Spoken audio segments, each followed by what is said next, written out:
Yo, c'est Yemired. Dans cet épisode, nous allons parler de l'archétype ayant reçu le plus de votes lors du sondage des 1000 abonnés, les héros. Aussi un grand merci à Crécrou qui a complètement refait la musique d'intro en se basant sur l'ancienne. Ses liens YouTube et Instagram sont donc en description pour admirer tout son superbe travail. Je vous laisse donc maintenant avec cette intro que j'ai quelque peu modifiée.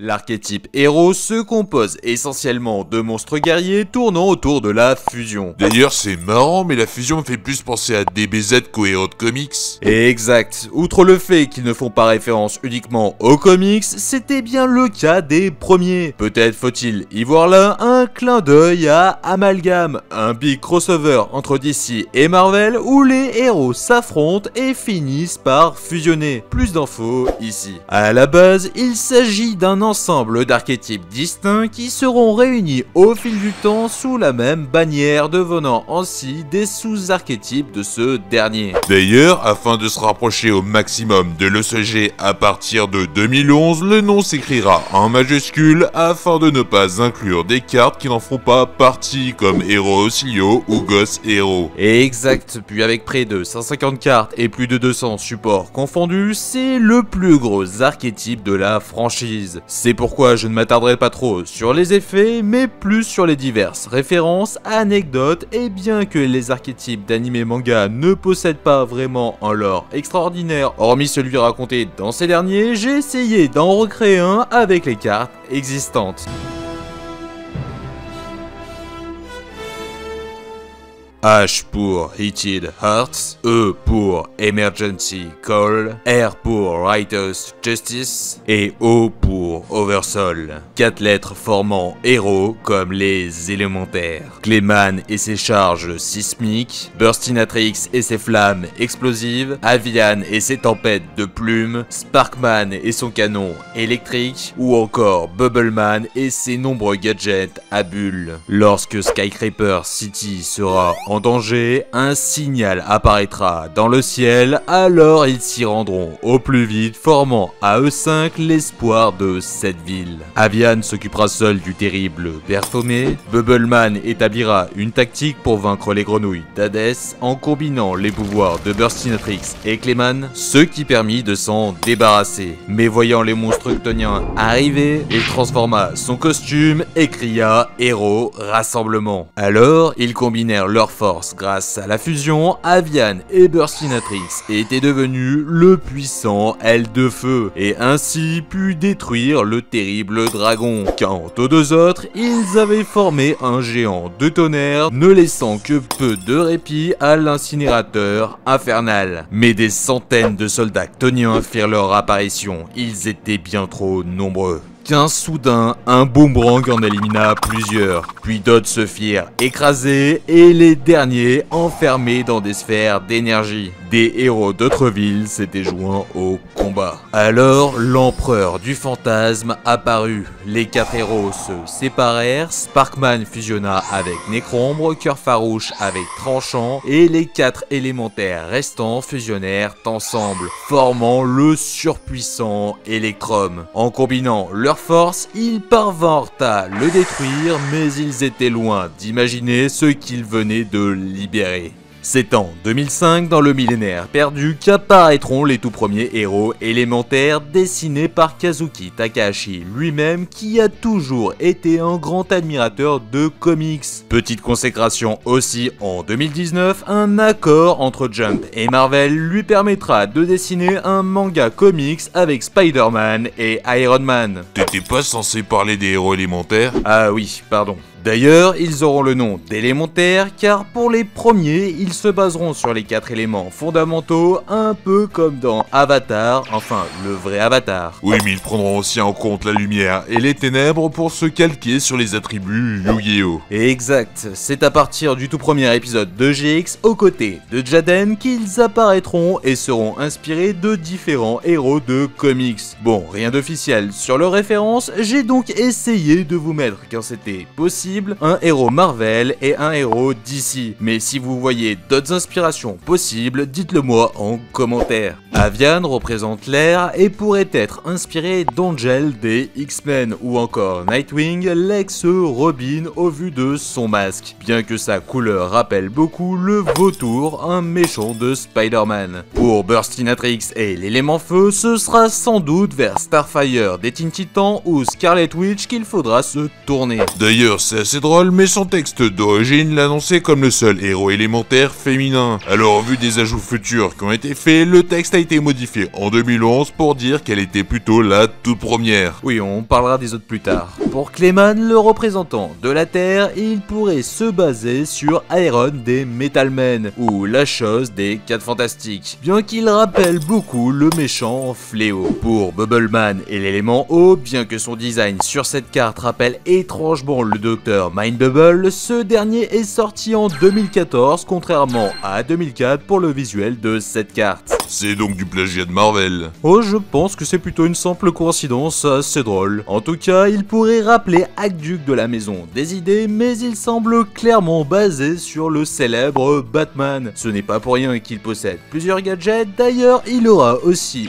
une évolution Neo Bubbleman, laissant penser à Batman Beyond. Pour Sparkman et la lumière, sans doute Black Lightning de DC, ou encore Hornet, un des 4 héros qu'interprétera Peter Parker lors d'Identity Crisis. Pour Necrombre et les Ténèbres, pas d'inspiration de Marvel ou de DC car c'est clairement une référence à Spawn comme les Vents des Terreurs. Les 3 derniers ne représentent pas vraiment les éléments. Tranchant au vu de son attaque pourrait être le Buster Blader de GX. Il rappelle le costume doré d'Iron Man ou encore Shailene Robot de DC. Cœur Farouche pourrait être inspiré de Conan ou Antro et Prism rappelant Prisman pour Dr Spectrum ou Prism. Ce dernier servira à remplacer n'importe quel matériel pour invoquer une fusion, car oui, c'est bien le but de ces héros élémentaires, ils peuvent presque tous se combiner entre eux afin de former un bon nombre de fusions. Ici, je m'arrêterai à une référence par carte. Commençons par ceux pouvant rappeler une armure d'Iron Man. Sunrise pour l'armure rouge d'origine, Vapo Guérisseur pour la Steam Powered Armor, Mudbullman pour l'Hydro Armor, bien qu'elle rappelle beaucoup Yellow Devil de Megaman, Géant du Tonnerre rappelant l'Iron Lord Armor, Antiplasma pour l'armure YT1 et ses gros bras, Darkbright pouvant rappeler l'armure noire et dorée MC2, Artilleur du Rempart pour War Machine, et un robot de DC bien connu, Tranchant Sauvage pourrait rappeler Cyborg. Ensuite, Shaman Necroid pour Thunderbird, Marin pour Namor, aussi à l'aise dans la mer que dans l'air, Tempête peut faire penser à Falcon, et Homme-Oiseau Sauvage à Hawkman. Avian et Burstinatrix auront eux 2 fusions, Homme-Oiseau de Feu, la carte emblématique de Jaden, pouvant rappeler Martian Manhunter, oui je n'ai pas trouvé mieux, mais aussi Exécuteur Phoenix rappelant Savage Hawkman, joué par Aster, un autre joueur de héros. Les 2 monstres pourront aussi fusionner avec Sparkman, donnant Homme-Oiseau à l'éclat lumineux pour le premier, qui a les mêmes attaques défense que Magicien Sombre, et s'inspire possiblement de Golden Eagle, puis Exécuteur Phoenix lumineux pour le second, rappelant Archangel. Aussi, une fusion existe entre les 4 héros des éléments fondamentaux. Electrum, bien que son design rappelle Reverse Flash, il me fait beaucoup penser au Captain Universe de Marvel. Il y a également une fusion de 2 héros normaux, Grand Fusion semblant être le mélange des 4 héros sans effet. Sinon, niveau support, Rottweiler rappelle le chien de Cacherne, Captain Doré pouvant rappeler possiblement Superman, puis permettant en se défaussant d'aller chercher gratte-ciel, un terrain supportant les héros faisant référence pour le premier à Gotham City et pour le second à Metropolis. T'as oublié le plus important, Ghost Hero il fait référence à Megaman. Alors d'une, c'est pas un héros de comics, et de deux, on a dit qu'il faisait pas partie des héros élémentaires. Les héros n'étaient plus. Les ténèbres semblaient s'être mystérieusement emparées d'eux. Alors, un jeune garçon au cœur et à l'esprit de héros rêvait de leur venir en aide, mais il ne possédait aucun pouvoir. Alors, il se bricola une armure et partit à leur secours. Il tomba face à une version sombre d'Avian et Burstinatrix. Les deux se mirent à fusionner, se transformant en un être sombre et puissant qu'ils n'avaient encore jamais vu. Il se fit attaquer mais réussit à parer, alors l'enfant lui lança une attaque mais ce fut sans grand effet. Comprenant qu'il ne pourrait pas gagner, il ouvrit un mystérieux portail dimensionnel afin d'aller chercher de l'aide mais sombra dans les ténèbres avant de pouvoir l'emprunter. Les héros du mal sortiront pour la première fois en 2007 dans l'assaut du gladiateur. Lorsque Jaden deviendra l'ultime souverain, ces héros se verront tous corrompus par les ténèbres. D'ailleurs, le second artwork de certains représente cela. Il s'agit donc de monstres de type démon faisant référence à des méchants ou anti-héros de comics. Champion de l'enfer, au physique Dark Démon, qui lui n'est pas une contrepartie de héros élémentaire, peut rappeler Trigon, le père de Raven des Teen Titan. La malveillante est la version sombre de Tranchant rappelant Wolverine, Necrom sinistre pour Necrom et donc Omega Spawn, puis Or Ardus pour Captain Doré pouvant rappeler Void, la double personnalité maléfique de Sentry. Sans oublier Prodige Infernal qui au vu de son attaque-défense rappelle Ghost Hero qui comme lui se tourne vers les références japonaises et s'inspire de Devilman. Ah, tu lâches pas l'affaire avec lui hein. Comme les héros élémentaires, ils permettront aussi de faire des fusions mais avec l'aide de fusion des ténèbres ou cartes similaires à la place de polymérisation. Aile infernale en contrepartie de aile de feu et exécuteur phénix à l'image de Witchblade. Golem foudroyant est la version dark de géant du tonnerre et peut rappeler les sentinelles de X-Men. Ensuite Cyclone sauvage, la contrepartie de Oiseau sauvage pour le vautour de 2099. Sniper infernal comme contrepartie d'artilleur du rempart, son gros bras et sa couleur rouge font beaucoup penser aux comics favoris de Kazuki Takahashi, Hellboy. D'ailleurs, il a dessiné une version Yu-Gi-Oh de ce personnage et Mac Mignola, dessinateur du démon, lui a répondu. J'aime beaucoup cette anecdote. Bon, poursuivons. Pour les prochaines, elles n'auront pas de contrepartie élémentaire. Démon malveillant semble être la fusion de la malveillante et aile infernale rappelant Raptor. Fléau malveillant semble être également celle de la malveillante mais avec champion de l'enfer pouvant rappeler Darklaw, la fusion de Wolverine et Batman dans Amalgam. Et pour finir, Gaïa sombre semble être une amélioration de champion de l'enfer faisant penser à Goliath de Gargoyle. Attends mais j'y pense, t'aurais pas genre oublié la moitié des héros élémentaires? Ah bon? Y en a d'autres?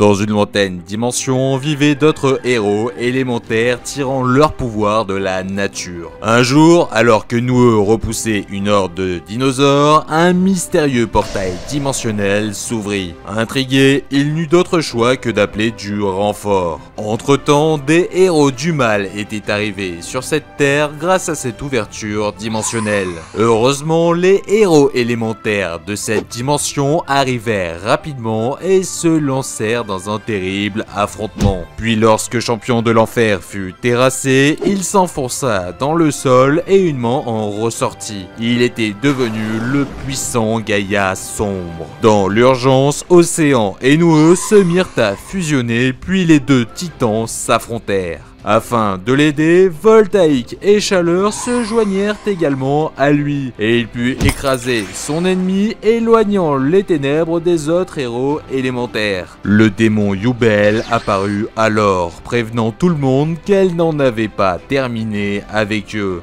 Elle multiplia le nombre de dinosaures et partit. Le jeune héros, inquiet, ouvrit un nouveau portail, modifia son armure et le franchit pour trouver de l'aide. Bien que le premier arrive lors du Pharaon Tour de 2007, cette nouvelle génération de héros élémentaires débarquera dans le second Premium Pack en 2008. Alors que les premiers étaient basés sur les éléments fondamentaux, eux sont plus basés sur les éléments naturels rappelant ceux de la culture asiatique, et évidemment toujours sur des héros de comics.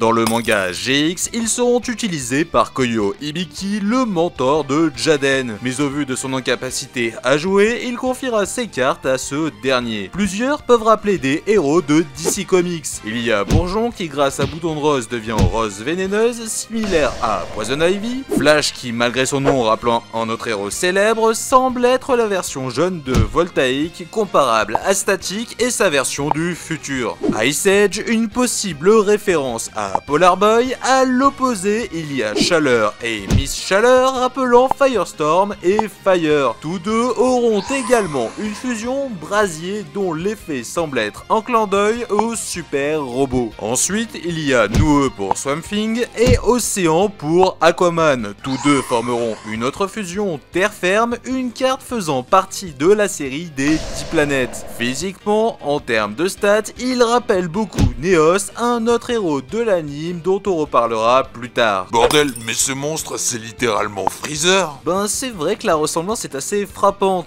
D'ailleurs lui aussi dispose d'une évolution, le héros élémentaire Core, en référence au noyau terrestre. Il semble en revanche beaucoup s'inspirer de Hero Man, un manga scénarisé par le fameux Stan Lee. Ensuite d'autres ont en effet s'activant à l'invocation qui semble également aider d'autres archétypes héros pour certains. Et eux, comme les premiers, se basent plus sur les éléments fondamentaux. Airman pour l'air, Soldat solide pour la terre, Soldat liquide pour l'eau, Blazeman pour le feu et Brume pour les ténèbres, mais pas encore de version lumière. Leurs armures me font penser aux Saiyans dans Dragon Ball ou à celles dans Saint Seiya. Ils pourraient être des super soldats de l'espace. Aussi, ils semblent chacun avoir une transformation. Des fusions qui nécessitent un héros et un monstre d'attributs spécifiques faisant le bonheur de super polymérisation. Il y a Grande Tornade, Gaïa, Zéro Absolu, Maître Nova, Escuridao et l'Illumination. Tiens, c'est marrant, lui il a pas de forme inférieure, pourtant son physique me rappelle pas mal un autre héros lumière.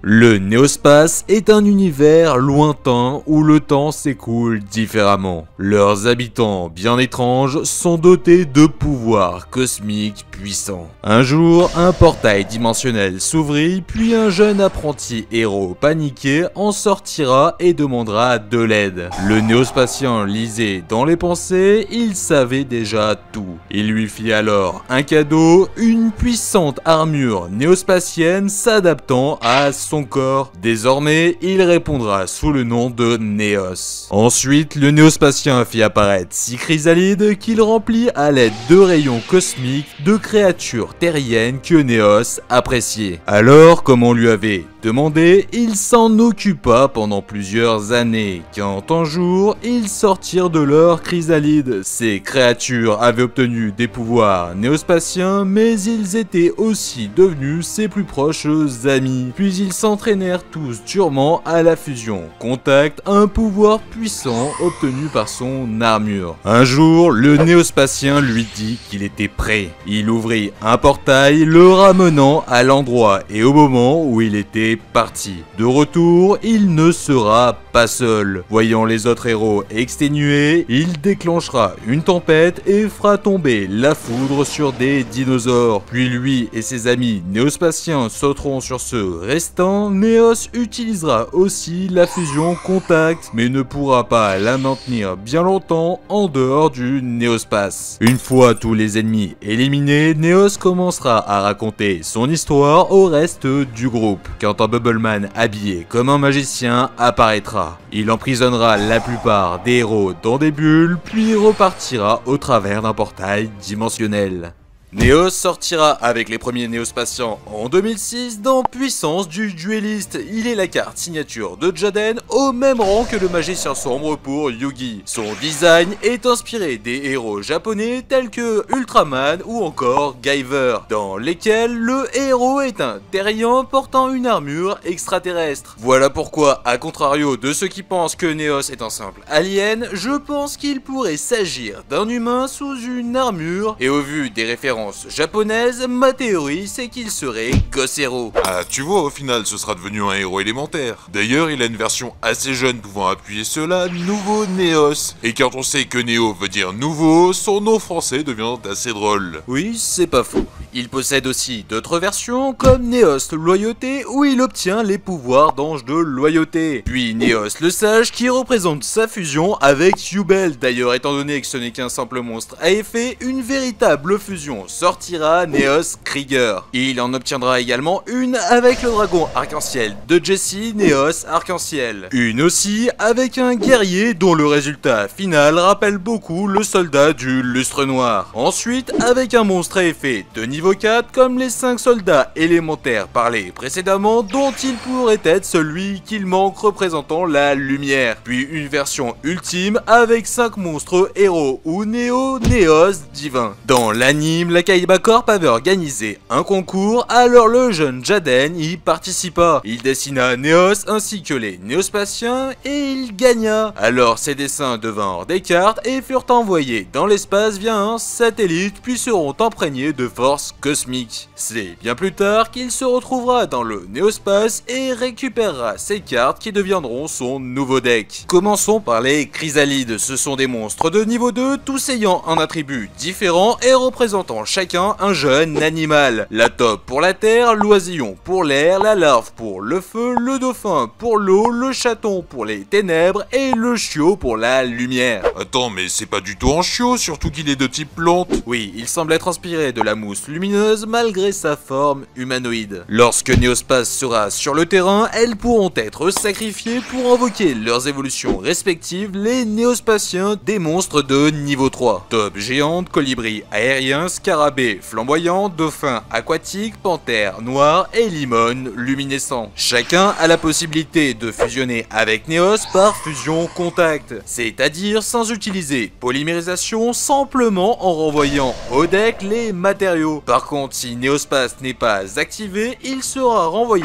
dans l'extra deck en fin de tour. Ce qui donnera de tout nouveaux héros élémentaires. Neos géant, Neos aérien, Neos flamboyant, Neos aquatique, Neos des ténèbres et Neos scintillant. D'autres utiliseront le même procédé mais avec un néospatien supplémentaire. Taupe et panthère donneront Neos la nébuleuse, Taupe et scarabée Neos magma, dauphin et colibri Neos des tempêtes, limone et panthère Neos chaos, et en utilisant 3 néospatiens quels qu'ils soient, cela donnera Neos le Cosmo. Mais t'as oublié Nex? Oui, exact. Cette carte permet de sacrifier un néospatien et de le faire évoluer avec une fusion. Ainsi, limone luminescent deviendra scintillant et dauphin aquatique deviendra marin, qui lui a une fusion contact Neos marin, mais elle ne sera pas contrainte de retourner dans l'extra deck en fin de tour. En revanche, pour les 4 autres, même s'ils apparaissent aussi sur Nex, ils n'auront pas d'évolution. Puis pour finir, n'oublions pas également les autres cartes comme traverseur de dimension, connecteur Néospace et sa forme adulte éclaireur Néospace. Tiens d'ailleurs, si Jaden a dû changer de deck, c'est parce qu'il a subi une défaite à cause d'un autre archétype héros bien plus sombre. La ville ténébreuse est dangereuse, mais lorsqu'un habitant est en danger, il peut activer le signal D depuis sa montre. Et même s'il est l'heure du thé, les héros de la destinée viendront rapidement à son secours. Mais un jour, Yubel arriva. Un peu plus tard, les quelques héros restants suivèrent la trace de Bubbleman qui les menèrent dans la ville ténébreuse. Ils se séparèrent en petits groupes, Dauphin, Aquatique et Avian feront équipe. Vu que le héros à bulles ressemblait à un magicien, ils se dirigeront vers un cirque et le retrouveront ainsi que plusieurs héros prisonniers. Mais le héros de la destinée, Évaporation, apparaîtra. Il utilisera ses pouvoirs pour faire apparaître Dogma qui les attaquera. Avian esquivera de justesse et enverra ses plumes, alors Dogma les bloquera avec sa lame cyclone et lui tranchera le bras. Pendant ce temps, Dauphin était parvenu à libérer les héros. Captain Gold emmènera tout le monde en lieu sûr et Bubbleman redevenu normal équipera Avian d'une prothèse. De son côté, Sparkman fut attaqué par une chaîne qu'il bloquera derrière un mur mirage. Il contre-attaquera mais Dandy au diamant, son adversaire, en fit de même. Sparkman lancera alors une explosion mais Dandy se protégera dans un bouclier et put contre-attaquer directement. À ce moment, un rayon lumineux entourera le héros élémentaire pour le protéger. C'était Neos. Il utilisera toute sa force, lui enverra une spirale d'énergie, il était vaincu. Il put donc libérer Burstinatrix, victime d'expérience. Pendant ce temps, Malveillant est parvenu à fusionner avec Dandy, mais il sera rapidement éliminé par Finlam. Lui et Servant de l'Effroi leur expliqueront que tous les héros de la destinée ne sont pas corrompus, tous les autres ainsi que les élémentaires sont prisonniers dans la très surveillée tour de l'horloge. Ils rassembleront tous les héros disponibles et iront ensemble les libérer. Après cette grande bataille, le terrible Plasma apparaîtra, mais sera immédiatement vaincu par le maître de l'effroi qui venait à peine de sortir. C'est alors que Dogma fera son grand retour. D'un coup, il affaiblira tous les héros. Puis pour les achever, il fusionnera avec Plasma. L'équipe de Néospatiens désormais au complet, Neos fusionna avec les 6 et put vaincre le soldat dragon sans problème. Ainsi, tous les héros furent sauvés. Enfin.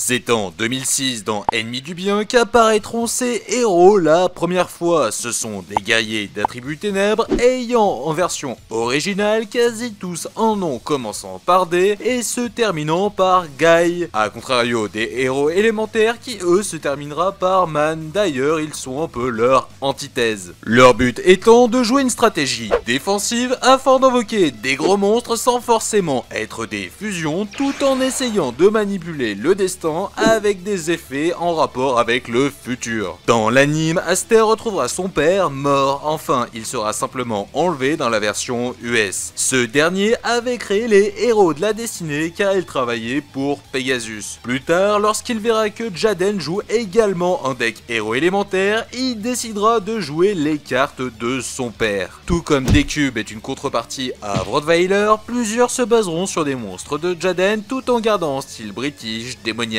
Certains semblent être des références à la Ligue des Gentlemen Extraordinaires, une sorte d'Avengers anglais avec des héros de la littérature européenne. Évaporation pour l'homme invisible, Piochemain pour Alan Quaterman, double jeu représente Dr Jekyll et Mr Hyde, et Décideur pourrait être Captain Nemo. Aussi d'autres personnages de la littérature européenne pourraient être représentés. Perce Ténèbres serait possiblement une référence à Otto Lidenbrock de Voyage au centre de la Terre, Plasma pour Dracula, Maître de l'Effroi pour l'homme au masque de fer, puis Servant de l'Effroi pourrait être celui qui l'a libéré, Aramis l'ancien mousquetaire devenu évêque. On peut sans doute aussi retrouver des références au folklore anglais. Marchand de la peur pourrait être Jack aux lanternes, Fonceur pour Jacques Talon à ressort et du rêve pour le célèbre Marchand de sable. D'autres semblent être des personnages historiques en référence à l'Angleterre. Dandy au diamant pour Sir Thomas Culligan qui a découvert un énorme diamant du même nom appartenant désormais à la couronne britannique. Il est aussi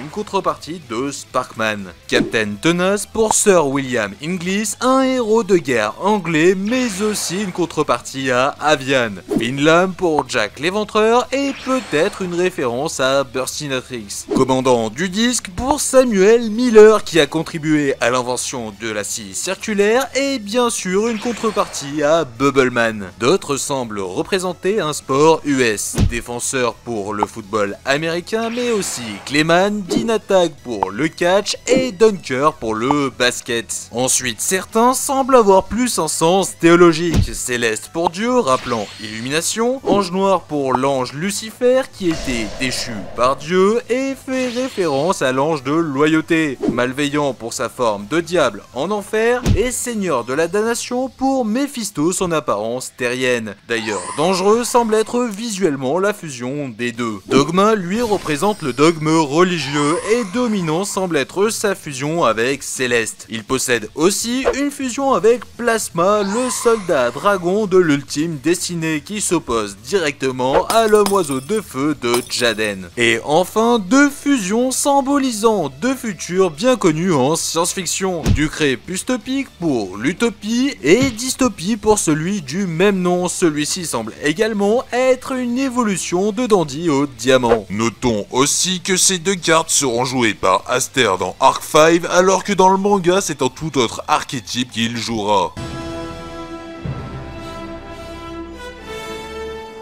Quelque temps auparavant, Witchraid, la terrible sorcière à la tête des héros Vision, créa Yubel et lui chargea de rallier tous les héros des autres dimensions à sa cause. Mais sa mission fut un échec, alors Witchraid dut intervenir. Elle augmenta la puissance du démon, les héros exténués la combattèrent, mais sa force n'avait d'égal. Alors Neos utilisa son arme ultime et fusionna avec. Witchraid était parvenu à affaiblir tous les héros, ils étaient devenus trop faibles pour fusionner de nouveau. Elle envoya donc ses sbires, mais lorsqu'ils étaient détruits, ils revenaient sous forme de vision, puis pouvaient retourner à l'affrontement sans difficulté. La sorcière les fit alors fusionner, les héros n'avaient plus aucun espoir. C'est en 2011, dans la force des générations, que sortiront les premiers héros Vision, bien que la plupart sortiront en 2019 dans Bataille de légende, la vengeance du héros. Ce sera l'archétype qui sera joué par Aster Phoenix dans le manga. Leur nom est une référence à leurs effets, car pour beaucoup, une fois au cimetière, si l'on reçoit des dommages, ils pourront revenir tels des visions ou plutôt des illusions en tant que piège continu. Une mécanique rappelant un peu les bêtes cristallines. Bien que leur référence reste un mystère, je pense qu'au vu de l'origine américaine d'Aster, il pourrait s'inspirer des Power Rangers, l'adaptation des Super Sentai japonais, ce qui expliquerait la Witchraid qui symboliserait la sorcière Rita, et les autres des Rangers étant passés du côté obscur au moins une fois. Minimum Ray pourrait être le Rangers vert de Mighty Morphin, Poisonneur le Dark Rangers noir de Mighty Morphin, Multiply le Psycho Ranger bleu de Dans l'espace, Faris le Ranger rose de Asquad des SPD, Increase le Rangers blanc des Dino Tonnerre, Gravito le Chevalier Sentinelle d'Opération Overdrive, et Vion Korag le Chevalier Loup de Force Mystique. Pour les fusions, c'est encore un mystère, peut-être Lord Z pour Adoration et le Megazord pour Trinity. Pour en revenir au manga, cet archétype sera découvert lors d'un duel face à un tout nouveau type de héros.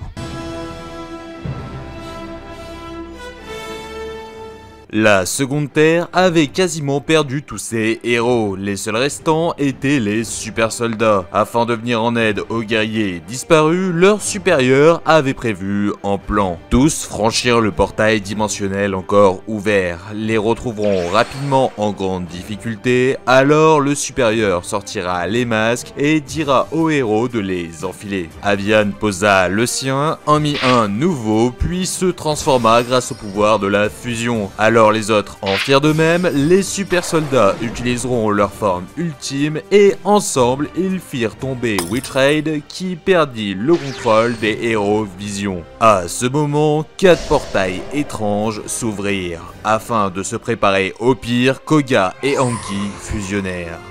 Comme les visions, les héros masqués apparaîtront pour la première fois dans la force des générations. Dans le manga, les héros élémentaires étant à l'origine à Koyo Hibiki, Jaden souhaitera se créer un deck un peu plus à son image. Il intégrera donc les héros masqués qu'il utilisera pour la première fois face à Aster et ses héros visions. L'archétype n'est actuellement composé que de monstres fusion, alors que dans le manga, des monstres normaux existeront. Le but étant du utiliser changement de masque pour envoyer un héros au cimetière et invoquer un héros masqué du même attribut. Comme Inzektor, il se base sur la franchise Kamen Rider, des héros japonais qui obtiennent des pouvoirs en enfilant leur armure. Ainsi, Blast est le premier Kamen Rider, Goka et Kuga Mighty, Vapor et Agito et sa forme Tempête, Loi des Ténèbres pour Tiger, Acide pour Ibuki, Vent Divin pour Cyclone, Anki pour Ibiki, Koga pour Blade, non